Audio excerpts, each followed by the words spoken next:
Sir एक प्रश्न था जो पिछले लाइव सेशन में रह गया था कि संहिता को अच्छे से याद रखने के लिए या सही से समझने के लिए हमें किन किन बातों का ध्यान रखना चाहिए। उसी प्रश्न से शुरू करते हैं। कुछ चीजें मैंने उस दिन बता दी थी। प्रार्थना, पारायण, मंत्र और सद्गुरु सानिध्य, ये 3 चीजों के बारे में बताया था। प्रार्थना के बारे में बता दिया था मैंने कि ये सब चीजें हमें सबसे पहले शुरू करनी चाहिए। इतना कुछ हो गया था पर फिर से सब कुछ रिवाइज कर लेते हैं। प्रार्थना से शुरुआत करते हैं कि प्रार्थना क्या होती है। तो जो भी सद्गुरु हमें मंत्र देते हैं वो मंत्र बैकग्राउंड में 24/7 शुरू रहना चाहिए। प्रार्थना के लिए उसी मंत्र का उपयोग हमें करना है जिसमें प्रार्थना में सबसे पहले 5 बार जो मंत्र दिया है वो, उसके बाद ओम ब्रह्म दक्षाश्वी रुद्रेंद्रम, ये वाला श्लोक, उसके बाद फिर से 5 बार। तो मंत्र का ये जो पुटपाक होता है उसे हम प्रार्थना बोलते हैं। हर वैद्य को अगर मंत्र चिकित्सक बनना है, अच्छे से चिकित्सा भी करनी है, अच्छे से आयुर्वेद को जानना है, सीखना है, तो अपने अंदर झांकने के लिए ये मंत्र का लॉगिन और पासवर्ड जरूरी है। तो इसके लिए हमें प्रार्थना करनी पड़ेगी। तो दिन में 5 बार यही प्रार्थना हमें करनी है। मंत्र 5 बार मंत्र, उसके बाद 1 बार ब्रह्म दक्षाश्वी और उसके बाद फिर से 5 बार मंत्र। तो ये हुई हमारी प्रार्थना। फिर आता है मंत्र। तो जो भी सद्गुरु से हमें मिलता है, जो कान में दिया जाता है वो मंत्र, दीक्षा मंत्र जो है वो, अगर अच्छे गुरु आपको नहीं मिल पा रहे हैं और आप ये सोच रहे हो कि कोई गुरु नहीं मिल रहे, तो अपने आप को इतना स्ट्रांग बनाइए कि गुरु कहीं से भी आपको मिले। वो अपने आप को इतना स्ट्रांग कीजिए कि जैसे सर बताते हैं कि वो वाइब्रेशन क्रिएट होगा और गुरु आके आपको मंत्र देके चले जाएंगे। अगर ऐसा नहीं होता है तो जिस किसी में आपको श्रद्धा है, उनका एक सिद्ध मंत्र, ऐसा नहीं कि नया आया और ये इफेक्टिव है तो वो ले लिया जाए। एक सिद्ध मंत्र होता है, जैसे श्री राम जय जय राम, ओम भूर्भुवस्सुवः तत्सवितुर्वरेण्यं भर्गो देवस्य धीमहि, ये सब सिद्ध मंत्र है। तो ऐसे कुछ सिद्ध मंत्र हमें अपने लिए चुनने हैं और उसी के हिसाब से हमें मंत्र करने हैं। जितना हो सके मंत्र छोटा लीजिए, क्योंकि मंत्र करने की जो मेथड है वो 24/7 हमें कंटिन्यू करनी चाहिए, जिसे इनहेल और एक्सहेल के साथ लिया जाए। इनहेल करने के साथ 2 बार और एक्सहेल करने के साथ 2 बार, ऐसे मंत्र का कंटिन्यूअस मंत्र किए जा सकते हैं। फिर आता है पारायण। तो चरक, सुश्रुत, वाग्भट और बृहत्रयी, लघुत्रयी, सब जिसमें से जो भी आपको मिले उनमें से किसी भी एक संहिता का साल में 1 बार पारायण करना है। और पारायण कैसे किया जाता है कि पारायण जैसे एक संहिता ली हमने, तो उसमें किसी भी चीज को समझे बिना, बगैर समझे, कुछ भी जाने बिना उसका सिर्फ पारायण करना है। वो एक सद्गुरु की जो लैंग्वेज है उसमें बताते हैं कि वो एक डाउनलोडिंग प्रोसेस है। डाउनलोडिंग में हमें कुछ समझ में नहीं आता है, तो ये पारायण भी ऐसे ही करना है। कुछ समझना नहीं, कुछ जानना नहीं है, कुछ टीका वगैरह कुछ नहीं, सिर्फ श्लोक पढ़ने हैं समझे बिना, वो पारायण होता है। और उसके बाद लास्ट होता है सद्गुरु सानिध्य। जो भी आपके सद्गुरु है या गुरु को आपने बनाया है, जिनको गुरु माना है, उनके आश्रित रहना, सद्गुरु का सानिध्य। तो उनके आश्रित में रहना, हमेशा उनके पास जाते रहना। गुरु क्या है? गुरु एक चार्जिंग पोर्ट है। जैसे हमारा फोन में बैटरी कम हो जाती है तो हम उसको चार्ज में लगा देते हैं और फोन चार्ज हो जाता है, वैसे ही हमारा चार्जिंग पोर्ट गुरु के पास है। तो गुरु के पास जाने से हमें एनर्जी मिलती है, हमें वाइब्रेशन मिलता है, उसको कैरी करके हम अच्छे से अच्छी आयुर्वेद प्रैक्टिस कर पाते। ये मेरा सक्सेस मंत्र है, सदगुरु का दिया हुआ है, मेरा खुद का कुछ भी नहीं है, ये सदगुरु का दिया हुआ है और सिद्धि साधित है सब पूरा। इससे सिद्धि मिलती ही है, मुझे मिली है। तो ये 4 चीजें हमें ध्यान में रखनी है और इसके मुताबिक फॉलो करके हम काम कर सकते हैं। सर, जो आपने शुरू में बताया कि हमें मंत्र बोलना है, फिर ओम ब्रह्म दक्षाश्वी बोलना है, फिर 5 बार मंत्र बोलना है, दिन में वो 5 बार बोलना है, तो जब हम पारायण करते हैं तो तब भी हमें उसको शुरुआत में ये 5 बार है ना, तो उसके अंदर मंत्र, उसके अलावा भी आप कहीं पे भी कर सकते हैं। हम लोग हम जितने भी शिष्य है सर के, वो सब करते हैं कि क्लिनिक में जाने के बाद और निकलने से पहले ये मंत्र, ये प्रार्थना करते हैं। वो प्रार्थना है, वो मंत्र नहीं है, वो प्रार्थना है और दिन में 5 बार कहीं पे भी करनी है। ठीक है सर। सर, मेरा दूसरा प्रश्न है कि सामान्य रूप से ये कहा जाता है कि जो आयुर्वेद औषधियां हैं उनका कोई साइड इफेक्ट नहीं होता है, तो हम बिना वैद्य की परामर्श के क्या औषधियों को सेवन कर सकते हैं? देखिए, पहली बार मैं ये बताना चाहूंगा कि साइड इफेक्ट नहीं होती है, ऐसा नहीं है। पिछले सेशन में भी शायद हमारी बात हुई थी, या फिर कुछ स्टोरी में कुछ क्वेश्चन के बारे में बात हुई थी। Every action has a equal reaction. Action है तो रिएक्शन है। आयुर्वेद औषधि की जो इफेक्ट भी है, 1 मिनट में होल्ड करना चाहूंगा, सॉरी। નથી बिजी છે એવું કઈ। Hello, sorry for the interruption. Ayurveda medicine की जैसी इफेक्ट आती है वैसी ही साइड इफेक्ट भी आएगी अगर हम सोचे समझे बिना करें। आयुर्वेद में इसका सीधा रेफरेंस भी है कि औषधियां अगर जाने बगैर यूज की जाए तो विष के समान इफेक्ट देगी, और अगर विष भी जान के उसके नॉलेज रख के यूज किया जाए तो वो भी औषधि की तरह इफेक्ट करेगा। आयुर्वेद में यष्टि मधुर नामक जो द्रव्य है वो फ्रीली अवेलेबल है। चरक ने महाकषाय में सबसे ज्यादा उसका वर्णन किया है, पर उसके भी जाने बगैर अगर यूज किया जाए तो उसके भी साइड इफेक्ट आते हैं। तो आयुर्वेद दवाई के भी साइड इफेक्ट आते हैं अगर जाने बिना यूज की जाए। गर्म पानी भी अगर पिया जाए तो उसका भी साइड इफेक्ट होता ही है। तो क्या चीज कब शुरू करनी है ये तो जानना ही है, कब देना है ये भी जानना है, पर कब वो बंद करना है, कब वो नहीं देना है, वो हमें सबसे पहले पता होना चाहिए। जैसे कि लोग अभी हर जगह पे आप देखते हो कि सुबह उठने के बाद एक बड़ा सा ग्लास भर के पानी पीते। ये गलत चीज है, इतना सारा पानी पीना ही नहीं चाहिए, वो अग्निमांद्य ही करेगा। पानी पीने का सही डोज हमें पता करना चाहिए, व्यक्ति विशेष के रूप से वो अलग है। सबको सिर्फ 1 कप जितना गर्म पानी पीना है। आपकी जो इंटेस्टाइन है वो कोई गटर नहीं है कि इतना सारा पानी डाल के हमें हर सुबह उसे फ्लश करना है। तो ये सब चीजें हमें खुद वैद्य होके हमें खुद अपने पेशेंट को समझानी है। ये सब चीजें गलत है, इसी वजह से आयुर्वेद का दुष्प्रचार भी होता है।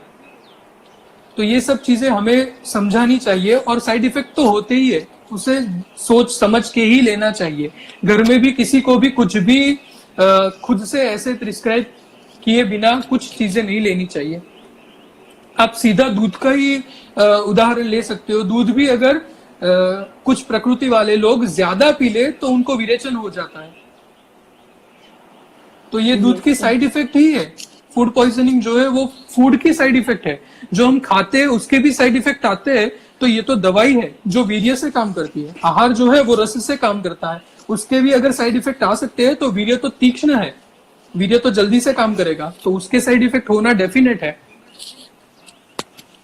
ठीक है सर। सर मेरा तीसरा प्रश्न ये है कि सामान्य रूप से सब ये मानते हैं कि आयुर्वेद औषधियां जो है वो जल्दी असर नहीं करती है, तो इमरजेंसी को अगर हमें ट्रीट करना हो आयुर्वेद से तो फिर आप इस पर क्या विचार रखते हैं कि किया जा सकता है या नहीं, कैसे? ये पिछली बार भी शायद पूछा था आपने, मुझे क्यों नहीं ऐसा लग रहा है कि सब पूछा हुआ ही है, सॉरी। तो आयुर्वेद दवाइयां धीरे असर करती है ना, वो जो भी लोग वैद्य है तो और वैद्य नहीं है तो भी उन सबको मेरे पास भेज दीजिए। विद्य कर्म, अग्निकर्म, रक्त मोक्षण और औषध भी तुरंत असर करते हैं। वो क्यों नहीं कर पाते? क्योंकि पात्रता गलत है। हमने हमारे शरीर को इतना बिगाड़ दिया है कि कोई भी दवाइयों को असर करने से पहले उसे साफ करना जरूरी रह जाता है, तो वो काम में जुट जाते हैं। इसीलिए हमें पथ्य पालन के ऊपर भी ध्यान देना है। पेशेंट को एक तो पथ्य पालन नहीं करना है, उनके अकॉर्डिंग हम जो बोलेंगे उन सब में से उनके अकॉर्डिंग ही कुछ ना कुछ करेंगे, बाकी नहीं करेंगे। हमारी बताई हुई बातें पूरी नहीं करते। मेडिसिन का टाइम भी वो सोच समझ के नहीं लेते, हम बताते हैं वैसे नहीं लेते हैं। तो ये सब चीजें फैक्टर है रिस्पॉन्सिबल, जिसकी वजह से आयुर्वेद दवाइयां धीरे धीरे असर करती है। और ये एक रिनोवेशन जैसा टाइम है। मतलब अभी एक पोस्ट मैंने पढ़ी थी ध्रुव वघासिया की, उसने वहां पे बताया है कि ये टूटने वाली बिल्डिंग है जिसका रिनोवेशन आयुर्वेद मेडिसिन करती है, तोड़ के नहीं बनानी चाहिए। उतना खराब हमारा शरीर हमने बना दिया है ऐसा कुछ खाने पीने की वजह से, और उसके बाद हम ब्लेम आयुर्वेद की दवाइयों पर देते हैं। एलोपैथी और वगैरह सब दवाइयां सब करने के बाद आप पूरा शरीर बिगाड़ के हमारे पास आते हो और एक्सपेक्ट ये करते हो कि एक हफ्ते में या 3-4 दिन में हम ठीक कर दे, ये कैसे होगा भाई? तो आयुर्वेद दवाइयां धीरे असर नहीं करती है, वो जल्दी ही असर करती है। विद्यकर्म सबसे फास्ट एक्टिंग है, अग्निकर्म सबसे फास्ट एक्टिंग है। आप रक्त मोक्षण की नीडल वेन में से निकालो, उससे पहले तो पेशेंट का शूल प्रशमन हो जाता है, दाह प्रशमन हो जाता है। तो वो फास्ट जी ही सर। इफेक्ट करती है, उसमें कोई दो राय नहीं है। जी सर। सर ऐसा तो जनरली देखा ही जाता है कि कोई भी रोग अगर किसी को होता है तो सब कुछ करने के बाद जब उनको उस व्याधि का शमन नहीं होता है तो ही वो आयुर्वेद के पास जाना पसंद करते हैं। तब तक तो बहुत ज़्यादा उपद्रव उत्पन्न हो जाते हैं, तो फिर बहुत मुश्किल आती है। लेकिन इस बिहाफ पे ये कह देना कि आयुर्वेद जल्दी असर नहीं करता है, ये गलत है। डेफिनेटली। जी सर। सर मेरा अगला प्रश्न है कि आजकल नए नए नाम से बहुत सारी व्याधियां हम देखते हैं और जिनका वर्णन किसी स्पेसिफिक नाम के साथ संहिताओं में नहीं किया गया है, तो उन व्याधियों को हम कैसे समझें और ताकि हम आयुर्वेद के द्वारा ही उनकी चिकित्सा कर पाएं? दोष जो आज धातु के मल समय के नए मूलम नए ही लोग। शरीरम, बराबर है। दोष धातु मल इन सबसे बना हुआ शरीर है। शरीर पंचभौतिक है, इसमें अगर कुछ भी विकार आता है तो वो भी पंचभौतिक ही है। दोष दुष्य समूर्छना ही है। कोई भी व्याधि आए, विकारो नाम कुचलो न जियात कदाचन, नहीं सर्व विकाराना नाम तो स्थिति ध्रुवा स्थिति। तो सब विकारों की नाम देने की जरूरत नहीं है। जैसी संप्राप्ति बनती है उसका संप्राप्ति विघटन भी हमें खुद से ही करना है। हर एक व्याधि की, हर एक व्यक्ति विशेष के बिहाफ पे संप्राप्ति अलग अलग है, उसका विघटन भी अलग अलग तरीके से होगा। तो हमें विघटन, संप्राप्ति विघटन के ऊपर फोकस करना है, नहीं कि वो रोग कौन सा है। जिस किसी दोष की दोष दुष्य समूर्छना बनी है, दुष्य में है, अगर कफ रस में है, कफ रक्त में है, कफ मांस में है, मेद में है, तो सबकी ट्रीटमेंट अलग हो जाएगी।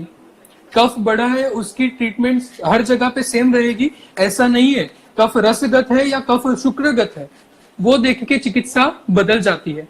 तो सिर्फ यही देखना है, हमें डायग्नोसिस यही करना है। कोरोना की चिकित्सा हम कोरोना समझ के नहीं कर सकते। रेस्पिरेटरी डिसऑर्डर है तो रेस्पिरेटरी, प्राणव स्रोतस क्या व्याधि है, ऐसे सोच के करेंगे तो कुछ फल ज्यादा कम मिल सकता है। पर हमें अगर ऐसे व्याधि के बारे में सोचना है तो हमें हमारे तरीके से सोचना है, एलोपैथी के चश्मे लगा के नहीं सोचना है। जी सर। हमें तो वही आता है। सर एक इसी ग्रुप जो ये पेज है इस पे लवनीत शर्मा है, उन्होंने पूछा था कि क्या आयुर्वेद जो वैद्य आज के समय पे जो प्रैक्टिस कर रहे हैं, क्या वो पहले जो वैद्य पुराने टाइम में प्रैक्टिस करते थे या चिकित्सा करते थे उस तरीके से कर सकते हैं अभी भी, जैसे पुराने समय के जो वैद्य इतने अच्छे से कर लेते थे? तो करनी क्यों है? पर इंस्टाग्राम जो फेसबुक चाहते हैं वगैरह कि अच्छा नहीं उतना लगता शायद, ये सब खत्म हो जाएगा पुराने तरीके से करनी है तो। देखिए, जिस तरह से सृष्टि परिवर्तन आता है उस तरह से हम में भी परिवर्तन आया है। पुराने वैद्य जितना तप वगैरह करते थे हम उतना नहीं कर पाते, पर उसके जैसे पावरफुल होने के लिए ही मैंने वो 4 चीजें बताई है, वो हमें उतना पावर तो दे ही देती है।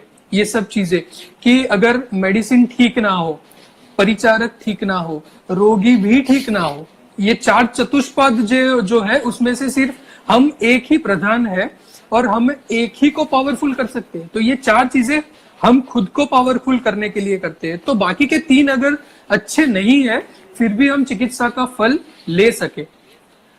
पुराने जमाने में कैसे प्रैक्टिस करते थे मुझे नहीं पता है, मुझे इस जमाने का पता है, और इस जमाने में कैसे प्रैक्टिस की जा सकती है मैं उसके बारे में आपको बता सकता हूँ। ठीक है सर।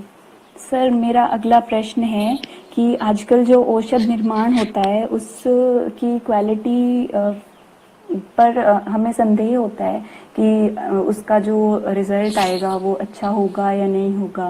तो इस स्थिति में हमें वैद्य को खुद औषधि निर्माण करना चाहिए या फिर इस स्थिति में हमें क्या करना चाहिए?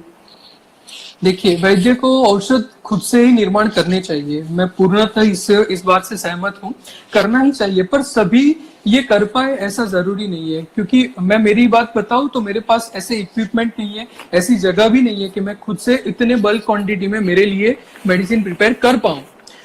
मेरे जैसे ही हर किसी की प्रॉब्लम ये सब हो ही सकती है। तो हम दो तीन चीजें ऐसी सोच सकते हैं जो इनमें से हमें बचा सके। जैसे किसी चीज को, किसी वैद्य को इन सब चीजों में ज्यादा रुचि रहती है दवाइयां बनाने में, तो वो ज्यादा बल्क में बनाएंगे और बाकी के वैद्य उनको सपोर्ट करके उनके पास से मेडिसिन परचेस करेंगे। तो हमें क्वालिटी मेडिसिन भी मिल जाएगी और दोनों का काम हो जाएगा। जिनको इसमें रस है, रुचि है, उनके साथ जुड़े रहने से हमारा ये काम ठीक से हो सकता है। दूसरा, अगर आप ये भी ना कर पाओ तो जो 4 चीजें बताई, वो औषध भेषज को भी ठीक करने के लिए मंत्र, पारायण, प्रार्थना और सद्गुरु सानिध्य काफी है। मैं अभी गवर्नमेंट सेक्टर में काम करता हूँ। कैसी कौन सी दवाई किस तरीके से आती है पता नहीं है। कभी कभार दवाइयों की शॉर्टेज भी उतनी हो जाती है कि हम खुद से बना नहीं पाते हैं। तो जैसी हमारी युक्ति है वैसे हम 2-3 चीजें मिक्स करके उसी दवाई के जगह पे दे देते हैं जो उसके जैसा ही कर्म करे। पर अगर दवाइयां ठीक ना हुई, कभी कभार ऐसा होता ही है कि पूरे का पूरा बैच खराब आया, तो उस चीज को संभालने के लिए हम खुद इतने स्ट्रांग है तो वो सब चीजें निग्लेक्ट हो जाती है। तो ये 4 चीजों के ऊपर फोकस रखें। ठीक है सर। सर मेरा आखिरी प्रश्न ये है। अरे आखिरी, इतनी जल्दी? Yes sir. ये प्रश्न है कि जब आप आयुर्वेद में नहीं आए थे और अब जब आप आयुर्वेद में आ गए हो तो क्या परिवर्तन आया है आपके जीवन में जो आप हम सब लोगों के साथ साझा करना पसंद करेंगे? सिर्फ एक सेंटेंस में बताऊं तो आयुर्वेद में आने से पहले मैं संजय था, जिसको कोई नहीं पहचानता था। और आयुर्वेद में आने के बाद मैं वैद्य संजय हूं, जिसे आप सब इतना प्यार करते हो, इतना रिस्पेक्ट देते हो। आयुर्वेद मेरे जीवन से निकाल दिया जाए तो मैं क्या करूंगा मुझे पता ही नहीं है, क्योंकि इसके अलावा मुझे कुछ आता ही नहीं।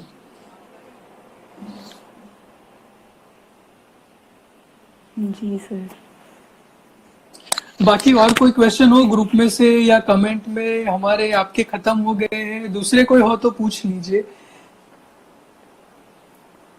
कमेंट में पढ़ने जा रहा हूं।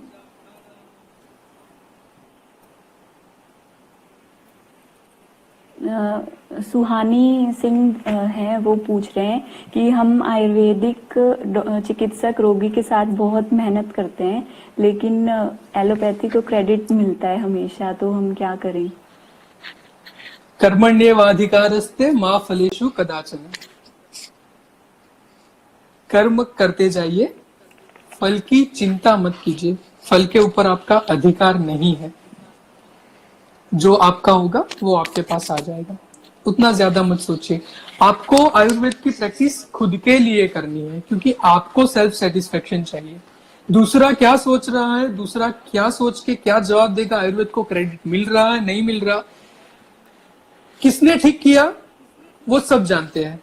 एटलीस्ट पेशेंट को डॉक्टर फॉल्स क्रेडिट लेके जा रहे हैं, उनको तो पता है कि ठीक कैसे हुआ। तो ज्यादा मत सोचिए। और ठीक करने वाले हम है ही नहीं।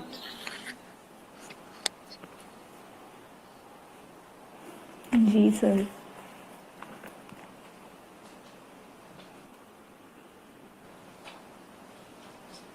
अच्छा सर सर मर्म चिकित्सा के बारे में लवनीत शर्मा। सर मर्म चिकित्सा में ज्यादा प्रैक्टिस नहीं करता हूं, मुझे आता भी नहीं है ज्यादा, पर कुछ कुछ चीजें हैं। सब ये जो है एक एक अलग अलग ब्रांच है, उसमें से किसी एक को चूज करके आप उसके ऊपर मास्टरी लेके प्रैक्टिस कर सकते हो। तो इसके बारे में भी सोचना चाहिए। बहुत अच्छी चिकित्सा है। मुझे इसके बारे में ज्यादा कुछ पता नहीं है और मैं प्रैक्टिस भी नहीं करता हूँ, इसलिए मैं उसके लिए कुछ बताने के लायक नहीं समझता अपने आप को। नाड़ी परीक्षा के बारे में, नाड़ी चिकित्सा नहीं, नाड़ी परीक्षा है। नाड़ी के अकॉर्डिंग हम चिकित्सा कर सकते हैं। तो बहुत ही बढ़िया चीज है, ये भी प्रैक्टिस करनी चाहिए, सीखना चाहिए। सद्गुरु सानिध्य से डेफिनेटली हम सीख सकते हैं, ये इंस्टा लाइव से तो नहीं सीखा जा सकता।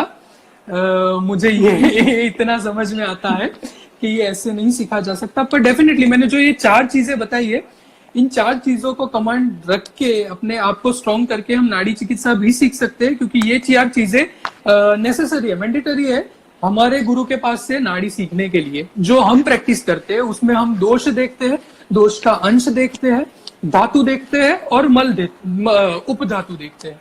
तो ये 4 चीजें देख के हम एसेस करके उसके अकॉर्डिंग ट्रीटमेंट करते हैं। उसमें दोष देखा जाता है, दोष के पर्टिकुलर एकाध रीजन बताए हुए, जीपीएस लोकेशन बताए हुए, उसके अकॉर्डिंग हमें ये पता चलता है कि ये दोष बिगड़ा है, मतलब अपान वायु बिगड़ा है, तो अपान का ये कार्य क्षेत्र है, वहां पे कुछ प्रॉब्लम है। उसके बाद हम देखते हैं धातु को।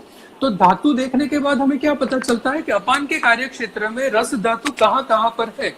तो अपान के क्षेत्र में रस जहां है, वो जगह के बारे में हम अगर पेशेंट को पूछते हैं तो हम डायग्नोसिस के और नजदीक चले जाते हैं और हमें ये पता चलता है कि वहां पे वो अंग बिगड़ा है। फॉर एग्जाम्पल, अपान की नाड़ी आ रही है और रक्त की नाड़ी आ रही है, तो हम पेशेंट अगर फीमेल है तो उसको सीधा ही ये पूछते कि मेंसेस के रिलेटेड कुछ प्रॉब्लम है क्या, और पेशेंट बताएंगे कि हाँ मुझे ये प्रॉब्लम हो रही है। कफ की नाड़ी आती है और अपान की नाड़ी आ रही है, साथ में अपान की आ रही है, या फिर रस की नाड़ी आती है, या फिर मेद की आती है, तो हम ओव्यूलेशन के रिलेटेड कुछ इश्यू है क्या, ये पूछते हैं। एनओव्यूलेटरी साइकिल हो सकती है, पीसीओडी हो सकती है। तो इस तरह से हमारे डायग्नोसिस करने का मेथड कुछ अलग है।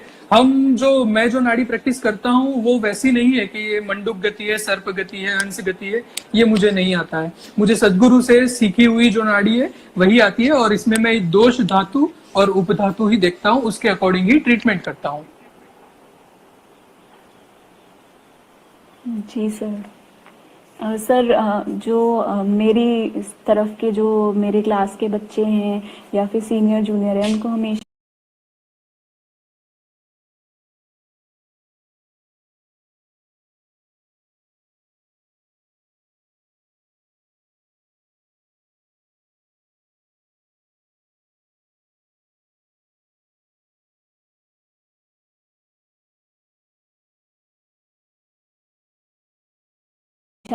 सुना है ये कहते हुए जीवन चाहिए। बहुत ही बढ़िया चीज है, बहुत ही बड़ी चीज है, और इसका एक एक श्लोक नहीं, एक एक शब्द मोती है। तो उनमें से किसी एक मोती को आप पकड़ लो। जैसे मैंने सिर्फ विद्ध को पकड़ा है, बाकी की चीजें भी मैं प्रैक्टिस करता हूँ, पर सबसे ज्यादा मेरी प्रैक्टिस विद्ध में रहती है। तो सिर्फ एक चीज, एक चिकित्सा सूत्र, किसी एक डिजीज के ऊपर मास्टरी ले लीजिए और उसी में अपना काम कीजिए। बाकी के सब चीजें देखनी है, पर मास्टरी आपकी उसमें होनी चाहिए। पूरे विश्व में आपका नाम इसी चीज के लिए लेना जाना चाहिए। सब कुछ सीखना जरूरी नहीं है। आप ही सब कुछ सीख लोगे तो बाकी के आपके क्लासमेट क्या करेंगे? जो जिस चीज के लिए सुश्रुत ने आपको चुना है वो चीज समझ लीजिए, उसके पास से वो सीख लीजिए, बहुत है। जी सर। और कुछ है? आप अपना शेड्यूल बताइए कि आप कैसे सभी संहिता में बताए गए बातों को याद रखते हैं। मैं याद कुछ नहीं रखता हूँ, मैं सिर्फ प्यार करता हूँ, मैं सिर्फ उसे दिल में रखता हूँ, और वहीं से जिस किसी फाइल के ऊपर क्लिक किया जाए वो निकल आती है। मुझे कुछ याद नहीं है संहिताओं का। जी सर।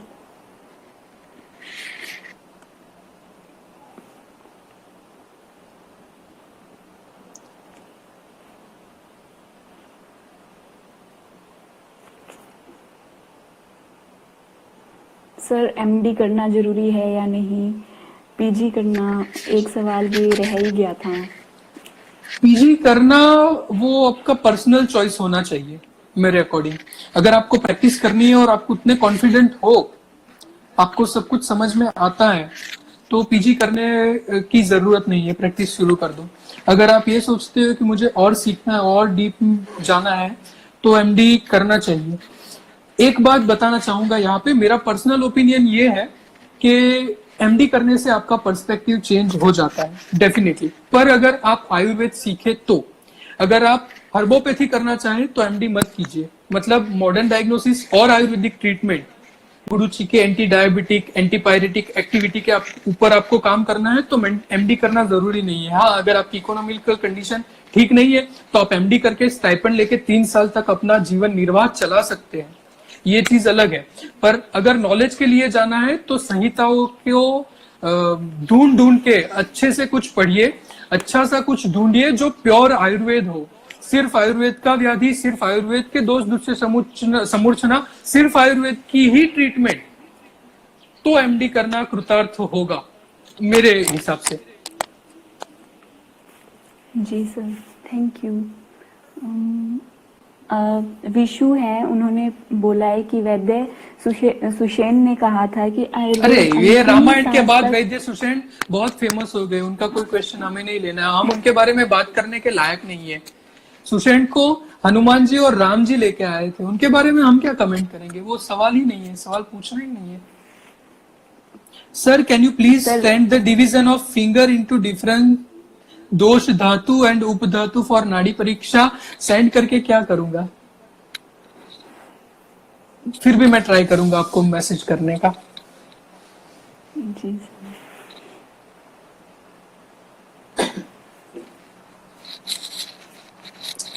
सो एंड करें, ठीक है। आज फिर से मिलके आप सबके साथ बहुत मजा आया, धन्यवाद सर। आपने इतना समय दिया हम सबको, उसके लिए आपके बहुत बहुत आभारी हैं।